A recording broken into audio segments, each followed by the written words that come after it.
ఈరోజు అధికారం పోయిన మారని గొడ్డల్పాటి రౌడీజాన్ని ఈరోజు మనము చూడాలి. ఎందుకంటే గత 2 రోజుల నుంచి గుంటూరు జిల్లాలో వైసీపీ నాయకుడు మాజీ ఎమ్మెల్యే మహమ్మద్ ముస్తఫా, అంటే గుంటూరు ఈస్ట్కి ఆయన ఎమ్మెల్యేగా ఉన్నారు. ఆయనకి కొన్ని వ్యాపార లావాదేవీలు ఉన్నాయి సూరిబాబు అనే వ్యక్తితో. ఎందుకంటే ఆయనకి ఒక పొగాకు ఎక్స్పోర్ట్ సంస్థ ఉంది. అయితే కొన్ని లావాదేవీల వల్ల అక్కడ ఇద్దరికి పొసక్క సూరిబాబు తన యొక్క పొగాకు బేళ్ళని వేరే వ్యక్తికి సరఫరా చేస్తున్నాడు. అయితే వాళ్ళ కుమారుడు అభి పొగాకు బేళ్ళని లారీ డ్రైవర్తో కలిసి తీసుకొని వెళ్తుంటే మహమ్మద్ ముస్తఫా కొడుకైన బషీర్ వాళ్ళిద్దరినీ అడ్డుకొని లారీల్ని అభి అంటే మీరు ఇక్కడ గుర్తుపెట్టుకోవాల్సిన వ్యక్తి, ఆయన నూజివీడికి సంబంధించిన వ్యక్తి. ఆయన ఒక ఎస్సీ దళితుడు. ఆ దళిత కుటుంబానికి చెందిన వ్యక్తులు వ్యాపారం చేసుకుంటే వాళ్ళు ఎంత అడ్డగోలుగా వాళ్ళని కిడ్నాప్ చేసి దాడి చేసి వాళ్ళకి సంబంధించిన ఒక ప్రైవేట్ వసతి గృహంకి తీసుకెళ్ళి ఏ విధంగా వాళ్ళని బెదిరించారో మీరు చూడాలి. ఎందుకంటే ఈరోజు గత 5 ఇయర్స్లో, అంటే జగన్మోహన్ రెడ్డి ఉన్న 2019 నుంచి 24 వరకు ఈ ఎమ్మెల్యేలు కానీ ఎంపీలు కానీ డీపీటీ పథకంలో దోచుకో పంచుకో తినుకో అనే పథకంలోనే ఏ విధంగా దోచుకున్నారు, ఏ విధంగా వాళ్ళ అధికార మదంతో విరవీగారు, మరి అధికారం పోయిన తర్వాత కూడా ఏ విధంగా పేట్రెళ్ళిపోతున్నారో మీరు ఈరోజు గమనించాలి. ఎందుకంటే ప్రజలు వాళ్ళ అక్రమాలని వాళ్ళ రౌడీజాన్ని గుర్తించి 11 సీట్లతో కూర్చోబెట్టారు. కనీసం ప్రతిపక్ష హోదా కూడా రాలేదు.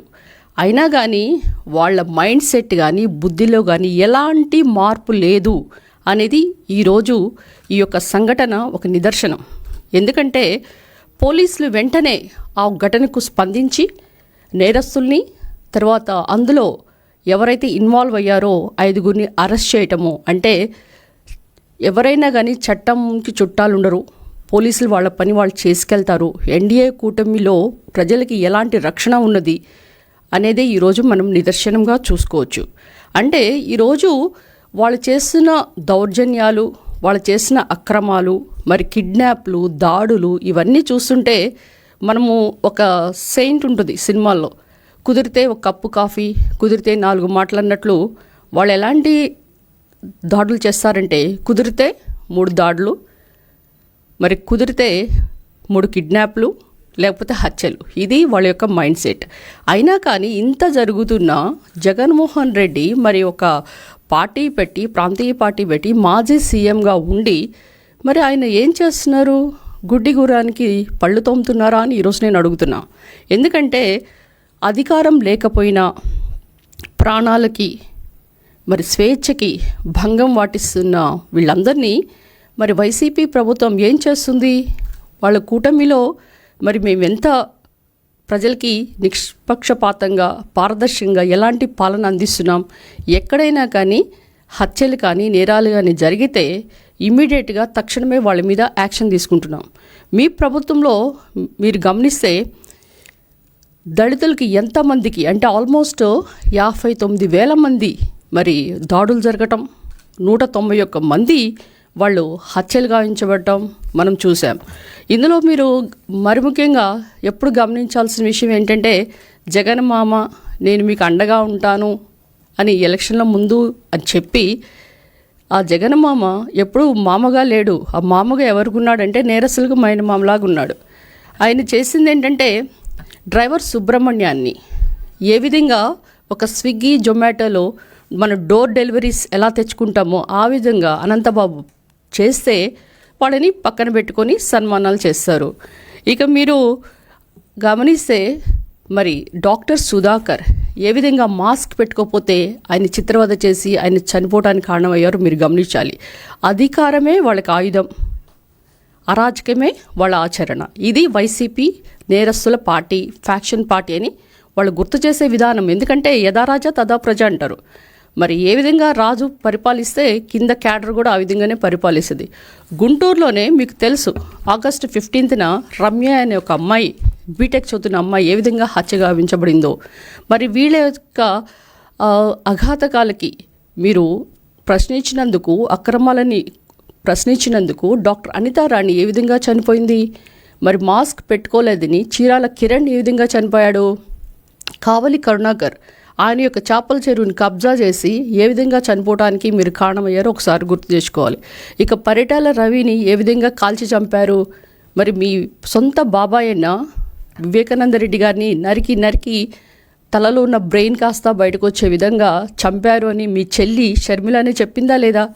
మరి ఈరోజు ఇక పలమనేరులో మిస్బా అయితేనేంటి, పాపం అమ్మాయి చదువుకుంటుంది, మీ వైసీపీ నాయకుడి యొక్క కూతురికి తక్కువ మార్క్స్ వస్తే ఆ అమ్మాయిని ఏ విధంగా మానసిక చిత్రహింస చేసి చనిపోయే విధంగా చేశారు. ఇక మీ అఘాత్యాలు భరించలేక చాలామంది, అంటే ఇక్కడ చెప్పుకుంటూ పోతుంటే చాలామంది ఉన్నారు. ఎందుకంటే ఇక ఎస్టీ, ఎస్సీ, బీసీ, మైనారిటీస్ అని ఎప్పుడు చెప్తూ జగన్మోహన్ రెడ్డి వాళ్ళ మీద ఏ విధంగా వాళ్ళ ఉక్కు పాదాల మీద తొక్కేశాడో ఈ విధంగా మనకి గమనించాలి. ఎందుకంటే ఈ పల్మనేరులో మిస్బా అనే అమ్మాయితో పాటు నంద్యాలలో అబ్దుల్ సలాం, వీళ్ళందరూ కూడా ఆయనతో పాటు 4 వాళ్ళ కుటుంబ సభ్యులు కూడా హత్య చేసుకున్నారు, ఆత్మహత్య. మరి మీ విషయం తెలిసే మరి చాలామంది కూడా పులివెందుల అంటే ఏదో చాలా అంతా క్లిస్టల్ క్లియర్గా అంతా బాగుంటుంది అనుకుంటారు. మరి పులివెందులో ఉన్న నాగమ్మ అనే వ్యక్తి ఆమె మీద రేప్ చేసి చనిపోతే మరి ఆమెని చూడటానికి వాళ్ళ కుటుంబాన్ని పరామర్శించడానికి వెళ్ళిన చాలామంది, అంటే టీడీపీ నాయకులు వెళ్ళి చూస్తే వాళ్ళ మీద ఎస్సీ ఎస్టీ కేసు పెట్టారు. అంటే మీరు ఏ విధంగా ఇప్పుడు మీరు చెప్తున్నారు కదా, సాంప్రదాయని సుప్పిని శుద్ధ పూసని అనుకుంటూ మీరు ఆ టైంలో అన్నీ చేసి ఇప్పుడు మీరు నేరస్తులకు ఏ విధంగా అండగా ఉన్నారో, మీ యొక్క నేర చరిత్ర ఎలాంటిది, మీ ఫ్యాక్షన్ రాజకీయాలు ఏంటి, మీ మైండ్ సెట్తోనే మీ యొక్క నాయకులు కూడా అదేవిధంగా పనిచేస్తున్నారు. ఇక మీరు రీసెంట్గా గమనించిన, ఎందుకంటే మీరు చెప్పారు ఒకసారి, ఎందుకంటే మీరు సీదిరి అప్పలరాజు దగ్గరికి వెళ్ళారు, ఆయన ఏ విధంగా మీరు సపోర్ట్ చేశారు. అంటే నేరస్తులకి మనము నేరం చేయటం తప్పైతే నేరస్తులకి మనం సమర్థించటం, మరి వాళ్ళని కూడా దోషుల్ని తప్పించటం, నిర్దోషుల్ని దోషులుగా చూపించడం అనేది ఇది తప్పు కాదా? మరి ఇది మాజీ మంత్రి అయిన జగన్మోహన్ రెడ్డి, మాజీ మినిస్టర్ అయిన సీదిరి అప్పలరాజుకు తెలీదా? ఎందుకంటే తన కొడుకు అర్ణవ్ వర్మని తప్పించడానికి తన అనుచరుడైన సిద్ధార్థ్ని ఏ విధంగా దోషిగా నిలబెట్టాడో, తద్వారా ఆయనకి మరి కేసు వేసి మరి ఆయన అరెస్ట్ చేస్తుంటే ఎంత హంగామా క్రియేట్ చేశాడో వాళ్ళని చూసి ఇట్స్ జస్ట్ అన్ యాక్సిడెంట్, చిన్న పిల్లోడు అంటే మీరు చెప్పే విధానాలు ఎలా ఉన్నాయంటే ప్రతి ఒక్కటి కూడా నేరస్తుల్ని చిన్న పిల్లోడు, అమాయకుడు, మరి మరియమ్మని హత్య చేయించడానికి మూలకారకుడైన నందిగాం సురేష్ని మీరేమంటారు? పాపం ది గ్రేట్ నందిగాం సురేష్. అంటే ప్రతి ఒక్క చోట కూడా ఎవరైతే నేరస్తుడు అంటే వాళ్ళు మీరు పక్కన వేసుకోవటం. అంటే ఈ పార్టీ అంతా నేరస్తులు, దాడులు, హత్యలు, కిడ్నాప్లు చేసే వాళ్ళ పార్టీ కనుక ఈ పార్టీకి నేరస్తుల పార్టీ అని కూడా వచ్చింది. గొడ్డల పార్టీ అంటే మీరు ఒక్కొక్కరు చాలా బాధపడుతుంటారు. మరి ఎందుకన్నారు? గొడ్డలతోనే కదా మరి అందరు మా బాబాయిని హత్య చేయించింది. మరి అనకుండా ఏమంటారు? కనుక ఈరోజు మీరు చేస్తున్న అగత్యాలు, అక్రమాలు అన్నీ కూడా ప్రజలు చూశారు. అంతేకాకుండా ఈరోజు నేను ఒకటి చెప్పాలనుకుంటున్నా. రీసెంట్గా జరుగుతున్న ఇన్సిడెంట్స్ నుంచి మహమ్మద్ ముస్తఫా ఎక్స్ ఎమ్మెల్యే అయిన గుంటూరు ఈస్ట్కి సంబంధించిన వ్యక్తి, ఆయన తాడికొండ నివాసి. నేను కూడా తాడికొండకు సంబంధించిన వ్యక్తిని. నేను అక్కడ ఎక్స్ ఎమ్మెల్యేగా ఉన్నా. ఆయన చరిత్ర ఏంటో తెలుసా మీకు? ఒక ఐస్ ఫ్రూట్ అమ్ముకునేవాడు. అంటే ఐస్లు అమ్ముకొని ఆయన స్టార్టింగ్ ఎలాగా మరి ఆయన జీవితం స్టార్ట్ చేశాడో తాడికొండలో మీకు తెలియాలి. అలాంటి వ్యక్తి ఐస్ ఫ్రూట్స్ అమ్ముకొని, నేను కూడా చాలాసార్లు ఆయన దగ్గర కొనుక్కున్నాను చిన్నప్పుడు. ఆ తర్వాత ఒక సర్పంచ్ అయ్యి తర్వాత ఈ పొగాకు బెళ్ళ వ్యాపారం స్టార్ట్ చేసి ఒక సర్పంచ్ నుంచి ఏ విధంగా ఎమ్మెల్యే అయ్యాడంటే మరి ఆయన దగ్గర ఎంత అక్రమార్జన ఉందో మీరు గమనించాలి. ఎందుకంటే ఈరోజు ఆయనకి అక్రమాలని నేనంటూ లేదు. ఆయన చేసిన పనులు ఎలా ఉన్నాయంటే ఒక హర్బల్ ఆయిల్, హర్బల్ సోప్స్, ఇందులో ఆయన పెట్టేదేంటి? రసాయనాలు, తర్వాత సింథటిక్ మెటీరియల్స్. తద్వారా చాలామంది గుంటూరులో ఉన్న వ్యక్తులందరూ కూడా వాళ్ళు ఎలర్జీస్ రావటం, ఉన్న జుట్టు ఊడిపోవటం, చాలా కంప్లైంట్స్ చెప్పారు. అయినా కానీ ఆ యొక్క నిరసనలు కానీ ఆరోపణలు కానీ విన్నా నాదుడే లేదు. ఈయన అక్రమార్జనకు సంబంధించి విషయాలన్నీ కూడా ఐటీ పీపుల్కి తెలిసి ఐటీ రైట్స్ అయినాయి. ఎవరి మీద అయినాయి? వాళ్ళ సోదరుడైన కర్మువా, తర్వాత వాళ్ళ సన్నిన్లా అయిన షబ్బీర్. సో వీళ్ళ యొక్క ఆఫీసెస్ మీద ఇళ్ళ మీద రైట్ చేసిన విషయం మీకు తెలీదా? అంటే ఏంటంటే అక్రమార్జనలు చెయ్యాలి, అక్రమార్జనలో మీకు వాటా ఇవ్వాలి, తాడేపల్లి ప్యాలెస్కి వెళ్ళాలి. తర్వాత ఈ అక్రమార్జన దాచిపెట్టుకోవడానికి కూతురైన నూరి ఫాతిమాకి టికెట్ ఇచ్చి నేను రాజకీయాల నుంచి తప్పించుకుంటున్నానని శుద్ధపూసలాగా మాట్లాడటం. తర్వాత ఇక్కడ నుంచి సపోజ్ ఈ అక్రమాలు కనుక బయటపడతాయి, ఈ నూరి ఫాతిమా వాళ్ళ యొక్క హస్బెండ్ అయిన షబ్బీర్ ఇద్దరు కూడా గ్రీన్ కార్డ్ హోల్డర్స్. అంటే అక్రమాలు బయటపడితే అమెరికా జంప్. అంటే వీళ్ళు ఏ విధంగా అంటే alternate plan A plan B ఏ విధంగా చేసుకుంటారో ఈరోజు ఈ యొక్క హిస్టరీ అంటే ఈ ఇన్సిడెంట్స్ వల్ల మనకి బయటపడుతుంది. ఇక ఈరోజు అక్రమార్జనలతో సెటిల్మెంట్స్ చేసుకోవటం అనేదే ఈరోజు మరి మొహమ్మద్ ముస్తఫా అయితేనేంటి, వాళ్ళ కొడుకు బషీర్ అయితేనేంటి, తర్వాత వాళ్ళ అల్లుడు షబ్బీర్ అయితేనేంటి, వాళ్ళ తమ్ముడు సోదరుడైన కర్మువా అయితేంటి, వీళ్ళందరూ కూడా డబ్బుల కోసం చట్టాలని తన చుట్టాల్లాగా చేసుకొని వ్యవస్థలన్నీ బెదిరించి మరి కిడ్నాప్ కేసు జరుగుతున్నప్పుడు ఇంత ఎస్సీ ఎస్టీ అట్రాసిటీ కేసు మరి వాళ్ళ కొడుకు మీద మరి బషీర్ మీద పడ్డప్పుడు మరి ఆయన దీని గురించి ఎంత చెల్లించాలి? ఒక అమాయకుడైన వ్యక్తిని మరి ఈ విధంగా కిడ్నాప్ చేయటం, మీకేమైనా లావాదేవీలు ఉంటే మీరు ఎక్కడ పరిష్కరించుకోవాలి? కోర్టులకు వెళ్ళాలి, పోలీస్ స్టేషన్కి వెళ్ళాలి. అలా కాకుండా చట్టాన్ని మీ చేతిలో తీసుకుంటారు. అంటే అధికారం ఉన్నప్పుడేమో పేటరేగిపోయారు, ఇప్పుడు అధికారం పోయినా కానీ మీ యొక్క మైండ్ సెట్ నైజం మారలేదని ఇదొక నిదర్శన.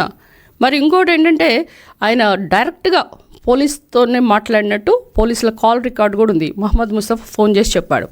ఇక అలవాటైన ఫ్యాక్షన్ రాజకీయాలు, రౌడీజం, బెదిరింపులు ఇవన్నీ కూడా మహమ్మద్ ముస్తఫా ఆయన వాడి కొడుకు వీళ్ళందరూ కూడా వైసీపీ హయాంలో అలవాటైన అలవాట్లు మార్చుకోలేదు. ఇప్పటికన్నా వాళ్ళు ఎన్డీఏ కూటమి అంటే ఎంత స్ట్రిక్ట్గా ఉంటుందో, పోలీసులు ఎంత ఫాస్ట్ ట్రాక్లో పనిచేస్తున్నారో మీరు ఒకసారి గుర్తించాలి. అయితే ఇప్పుడు నేను అడిగేది ఒకటే, ఇంత ఒక ఎస్సీ దళితులు అయిన మరి అభి వాళ్ళ కుటుంబం సూరిబాబు వీళ్ళందరూ మరి కిడ్నాప్ గురయ్యి ఎంత మానసిక వధ భరించి మరి ఎంతో వాళ్ళు ఏదో చిన్న చిన్న వ్యాపారాలు చేసుకుంటే వాళ్ళు దౌర్జన్యాలు చేస్తున్న ఈ కిడ్నాప్కి సూత్రధారులైన మహమ్మద్ ముస్తఫా, బషీర్ వీళ్ళిద్దరినీ పోలీసులు తక్షణమే చట్టపరమైన చర్యలు తీసుకోవాలని కూడా నేను డిమాండ్ చేస్తున్నా. ఎందుకంటే ఇదంతా కూడా జగన్మోహన్ రెడ్డి గారి దగ్గర నుంచి వచ్చిన విద్యే. ఎందుకంటే ఆయన వెళ్తున్నప్పుడు కనీసం ఆ కారు కింద సింగయ్య అనే వ్యక్తి తల పడ్డప్పుడు కనీసం ఆయన తీసుకెళ్ళి హాస్పిటల్లో చూపించాడా? లేదు. ఆ తలని కాస్త పక్కగా వేసేసి వెళ్ళిపోవటం. తర్వాత ఈ సీదిరి అప్పలరాజు కొడుకు మరి అక్కడున్న ఎవరైతే గొర్రెల కాపరి ఆయన ఎప్పుడైతే ఆయన యాక్సిడెంట్ అయిందో, ఆయన యాక్సిడెంట్ అయిన తర్వాత చావు బతుకుల్లో కనీసం కొట్లాడుతుంటే తీసుకెళ్ళి హాస్పిటల్లో కూడా చూయించకుండా సీదిరి అప్పలరాజు ఏం చేశాడు? ఆ దానయ్య అనే వ్యక్తిని అక్కడ వదిలేసి గొర్రెల కాపరిని మరి ఆయన పాపం 2 బిడ్డల తండ్రి, మరి నీకు కూడా 2 బిడ్డలు ఉన్నారు కదా, నీ కొడుకుని అర్ణవర్మన్ మాత్రం ఇమ్మీడియట్గా ఫస్ట్ ఎయిడ్ ఇప్పించి ఆయన మాత్రం సెక్యూర్ చేసుకొని ఇమ్మీడియట్గా ఆ కేసుని వేరే వాళ్ళ మీద ట్రాన్స్ఫర్ చేయించి అంటే సిద్ధార్థ్ అనే వ్యక్తిని అందులో ఆయనే నడుపుతున్నాడని చూపించి, అంటే ఈ విధంగా చూస్తుంటే మీరంతా ఎట్లా తయారారంటే ఏ విధంగా అక్రమార్జనలు దాచుకోవాలి, కేసులను ఎలా తారుమారు చేయాలి, అబద్ధాలే ఆయుధంగా ఏ విధంగా పని చేయాలి, ఏ విధంగా అయినా మనము అధికారం తీసుకురావాలన్న ఆలోచన తప్పితే మీ యొక్క అరాచకమైన ఆచరణ అనేది ప్రజలు ఒప్పుకోరు. ఎందుకంటే ఈరోజు మీకు ఒక కేస్ స్టడీ చూడాలి. ఒక కొడుకు ఎలా ఉండకూడదో, ఒక అన్న ఎలా ఉండకూడదో, ఒక రాజకీయ వ్యక్తి ఎలా ఉండకూడదో అనేది జగన్మోహన్ రెడ్డి గారి గురించి చూసి మనం నేర్చుకోవాలి.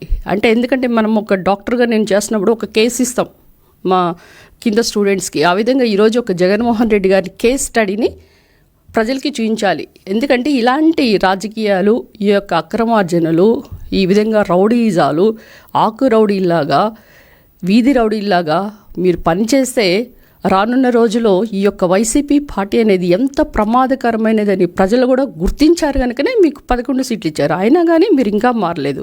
ఇంకా చాలామంది అక్కడ గుంటూరులో ఉన్న ఇప్పుడు ప్రజెంట్ ఎమ్మెల్సీ అనుకుంటా, ఏదైనా పెళ్ళిళ్ళు కానీ ఏదైనా పబ్బాలు జరుగుతున్నప్పుడు అక్కడ ఏమైనా చైన్లు పోయినా లేకపోతే ఏమైనా వస్తువులు పోయినంటే ఆ ఎమ్మెల్సీ అనుచరులు వచ్చారా చూడండి రా అంటారు. అంటే ఆ విధంగా అంటే అక్కడున్న వాళ్ళందరూ అదే మైండ్ సెట్లో పనిచేస్తున్నారు.